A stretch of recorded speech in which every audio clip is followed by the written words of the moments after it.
서울 종로구에 사는 65세 이민선 씨의 이야기입니다. 오늘 제 인생의 새로운 시작입니다. 30년 은행원 생활을 정리하고 퇴직금으로 작은 북카페 책 한 모금을 열었습니다. 새 책 냄새와 갓 내린 커피 향기가 가게를 가득 채웠습니다. 가슴이 두근거렸습니다. 첫 손님을 기다리는데 백발의 노인 한 분이 들어오셨습니다. 날카로운 눈빛, 주머니엔 낡은 만년필이 보였습니다. 어서 오세요. 아메리카노 드릴까요? 제가 환하게 웃으며 물었습니다. 커피는 둘째치고 책 배치부터 다시 해야겠소. 이 소설 옆에 왜 자기계발서를 붙여놨소? 작가가 울겠소. 커피는 원두가 탔소. 쏟아붓듯 말하고는 그냥 나가버리셨습니다. 뭐야, 첫날부터 이런 손님을. 화가 나면서도 묘하게 신경이 쓰였습니다. 다음 날 그분이 또 나타났습니다. 똑같은 시각, 똑같은 자리였습니다. 아메리카노 하나. 짧게 주문하시더니 창가에 앉아 묵직한 문학 전집을 펼치셨습니다. 손이 미세하게 떨렸지만 책장을 넘기는 동작은 조심스러웠습니다. 그날부터 매일 그분은 나타났습니다. 트집을 잡고 아메리카노를 마셨습니다. 이상하게도 저는 그 시간이 기다려졌습니다. 일주일이 지났습니다. 손님 중 한 분인 영숙 씨가 그분을 보더니 속삭였습니다. 저분 유명한 출판사 편집장이셨대요. 천재라고 소문났었다던데. 그래서 책을 그렇게 보시는구나. 저는 용기를 냈습니다. 선생님, 손님들께 책 추천 좀 해주시겠어요? 홍준명 씨가 저를 똑바로 쳐다봤습니다. 내가 왜?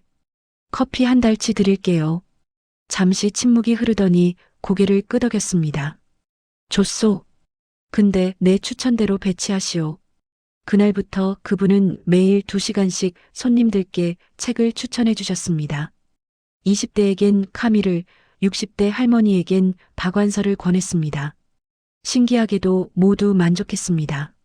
어떻게 사람만 보고도 어떤 책이 맞는지 아세요? 사람 안의 이야기를 보는 거요.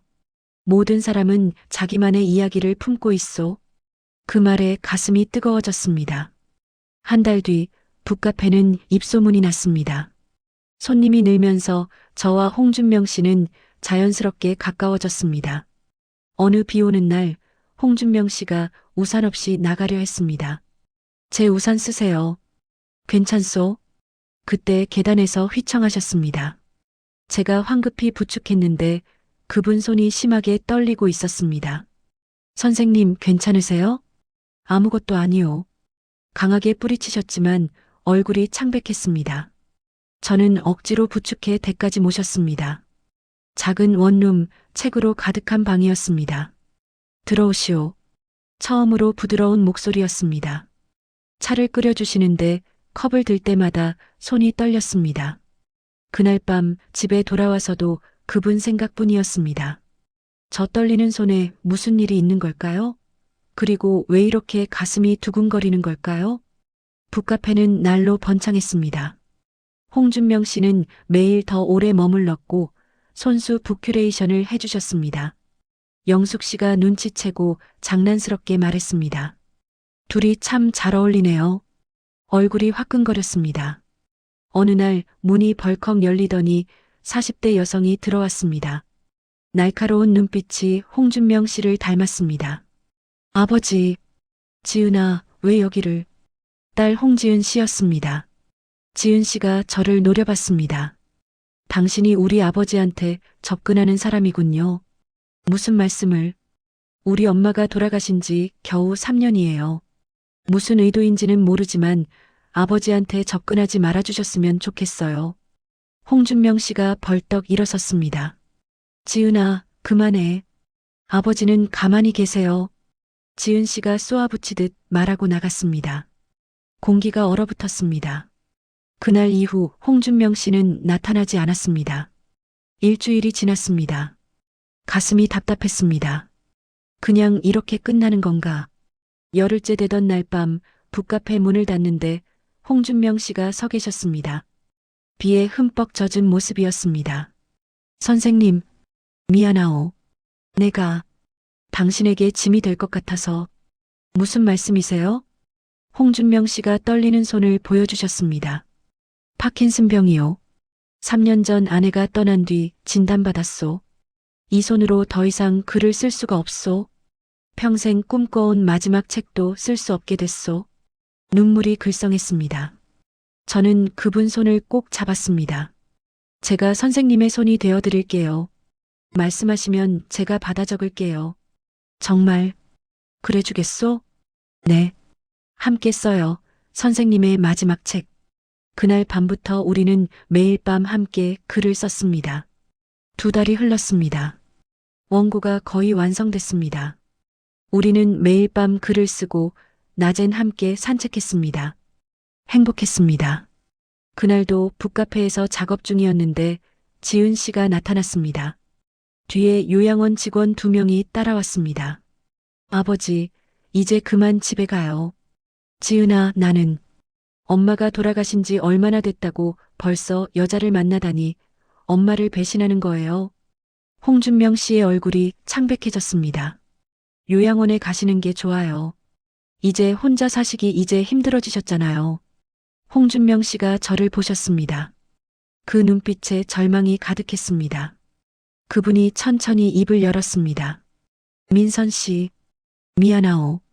지은이와 내 관계를 위해서라도 우리는 여기서 그만 만나는 게 좋겠소. 선생님, 당신에겐 더 나은 미래가 있을 거요. 나 같은 병든 노인 말고. 그분이 떠났습니다. 눈물이 쏟아졌습니다. 몇 달이 지났습니다. 북카페는 여전히 손님들로 북적였지만 제 마음엔 구멍이 뚫린 것 같았습니다. 홍준명 씨가 추천했던 책들만 바라봤습니다. 어느 날 영숙 씨가 책 한 권을 들고 왔습니다. 민선 씨, 이거 봐요. 홍준명 씨 책이 방금 출간됐대요. 제목은 책 한 모금, 사랑 한 모금이었습니다. 저자는 홍준명. 제가 쓰는 걸 도와준 책이 아니었습니다. 손이 떨렸습니다. 첫 장을 펼쳤습니다. 나의 손이 되어준 나의 마지막 사랑에게. 눈물이 쏟아졌습니다. 책을 읽었습니다. 우리가 함께 쓴 이야기, 북카페에서의 추억, 그리고 저에 대한 고백이 담겨 있었습니다. 이 사람은 나를 사랑했구나.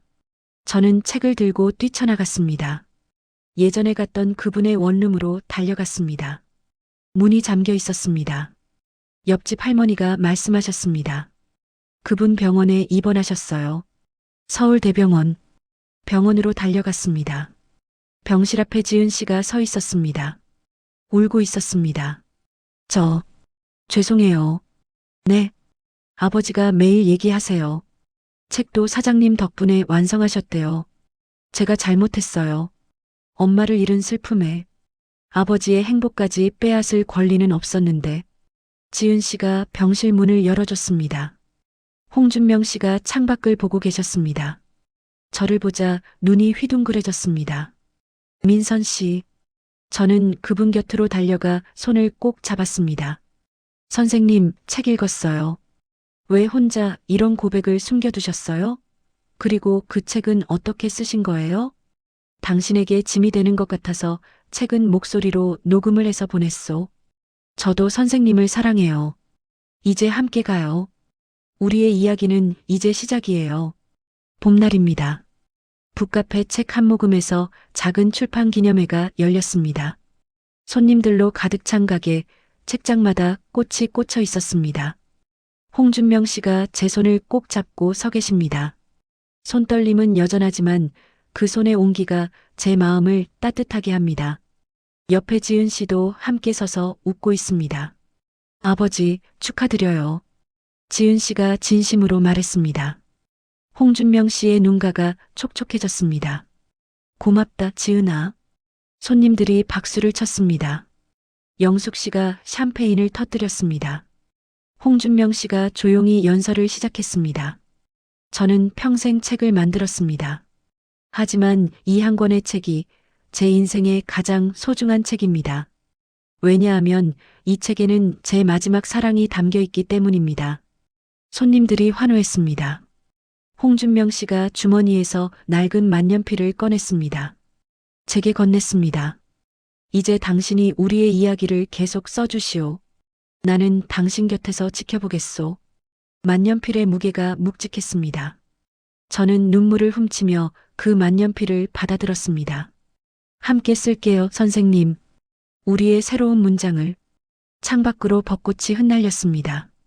손님들이 책을 펼쳐 읽기 시작했습니다. 준명 씨가 제게 속삭였습니다. 고마워요, 민선 씨. 당신이 내 인생의 마지막 챕터를 이렇게 아름답게 만들어줘서.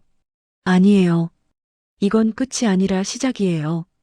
우리의 새로운 이야기가 지금부터 시작되는 거예요. 커피 향기와 책 냄새가 가게를 가득 채웠습니다. 우리의 사랑 이야기는 이제 막 첫 문장을 쓰기 시작했습니다. 민선 씨와 홍준명 씨는 이제 함께 북카페를 운영하며 매일 새로운 이야기를 써내려가고 있습니다. 나이는 숫자에 불과하다는 말, 이 두 분이 증명해 보이셨네요. 인생의 황혼에 만난 진짜 사랑, 그리고 서로의 손이 되어준 용기. 여러분은 어떠신가요? 혹시 새로운 시작을 꿈꾸고 계신가요? 민선 씨처럼 용기 내어 도전하고 계신 분들의 이야기도 궁금합니다. 민선 씨와 홍준명 씨의 앞날을 응원하는 따뜻한 한마디 댓글로 남겨주세요. 황혼의 사랑 아픔 대신 짜릿한 복수 황로베사